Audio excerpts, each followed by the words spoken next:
And we talked about that. When you pour more marketing into your business, you got to have some balls because you got to do it when you're really not ready to do it. You got to do it without really knowing if it's going to work.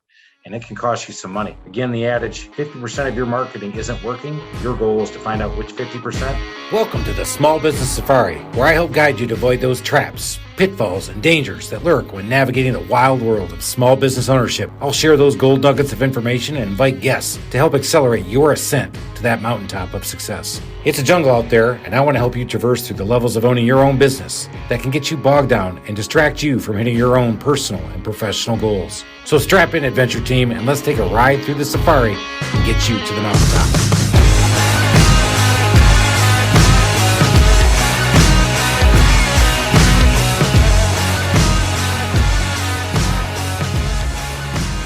Hey everybody, it's Chris again, and I want to talk a little bit more about as you grow your company, you have to scale, and scaling highlights constraints, and constraints keep you from reaching the ultimate goals that we're all looking to get to. We talked about in this week's episode, the fish in the fishbowl, and the analogy that Alan brought up was the fish can only get as big as the fishbowl and the environment that it lives in. And it's the theory is of constraints. And if you want to increase your fishbowl, you have to increase your capacity, your throughput, or whatever it may be.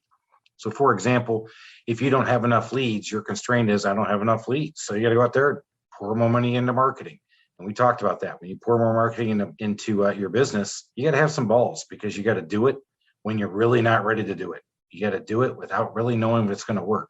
And it can cost you some money. Again, the adage, 50% of your marketing isn't working. Your goal is to find out which 50%. That's one of them. But constraints begin with scaling. And scaling in the home services business means you have to add people. You have to have good processes. And ultimately, the technology has to make it happen for you. But people drive your scalability. So when you're going out there and looking at things, we want to make sure that after that first year, second year, you're looking at what your goals are, where you're going with leads, and then how you're going to convert those leads. And then eventually, how are you going to fulfill on those leads? You're going to need people. So how long does it take you to hire people? I always looked at things in terms of a best case, a worst case, and expected case.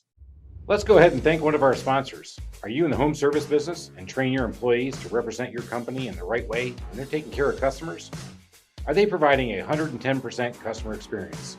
If you aren't getting those rave reviews that you expect or those repeat customers that you crave, then you need to get the HomeServiceInstitute.com training programs.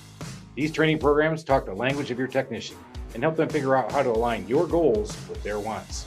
Go ahead and check out the HomeServiceInstitute.com and all of their training modules, and they will turn your employees into 110% customer experience providers. That's the HomeServiceInstitute.com. And now let's get back to listening to what the guys have to say. So for example, in my best case, I projected that we would get up to 8,000 leads in 1 year. And when I started to get up around those 8,000 leads in 1 year, I was hitting my best case.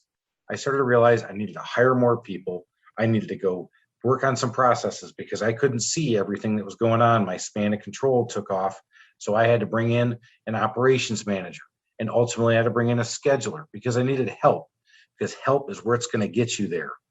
On your worst case, well, I wasn't going to get the leads I expected to get in. Well, you just have to cut your way down. Nobody cuts their way to prosperity, but you do have to cut at times if you don't hit where you're going. As we moved on with constraints and talking about best case, worst case, and expected case, we started talking about should you use a business coach or not, and when to coach and when not to coach. The big question there is finding the right person, and finding that right person often comes from your network, because from your network brings your net worth. We'll talk about that later, but when you think about your business coach, is he in the right industry? And I thought about it, and I actually used a business coach because I had scaled to a point where I had a sales process that worked for me, but didn't work for my sales team. And I had to figure out a better way to promote my sales process to them. And that's when I realized I needed a business coach, somebody who was smarter than me, that I could pay, that would bring on the expertise, that knew my industry, but also knew my process, and then could ultimately help me implement a new process. So as I implemented with my business coach, I was able to put a 10-step sales process in at the Trusted Toolbox and help me move along. Now, we talked a lot about people, and now I just brought up a little bit about process. The last thing is technology. Technology is an enabler. I talked about a phone system and a system that I used when I first started that I outgrew. I was actually able to buy something off the shelf that worked for me, invest as little as possible in technology, but that technology has got to support the people and the process you have. And sometimes at some point, you're going to have to grow up and get involved. Today, I use Vonago. Today, I use a voice over IP system called Host My Calls. Today, I use an American Express card to allow my guys to make purchases in the field and not worry about me. And today, I have a gas card to help me ensure that the gas that's being purchased is for our vehicles. So I've had all these controls and processes in place, and the technology has helped enable me to scale my business to this level. So I hope this helped you. I hope you go listen to that podcast and go out there and make it a great day, Adventure Team.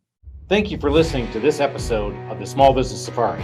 Remember, your positive attitude will help you achieve that higher altitude you're looking for in the wild world of small business ownership. And until next time, make it a great day, Adventure Team.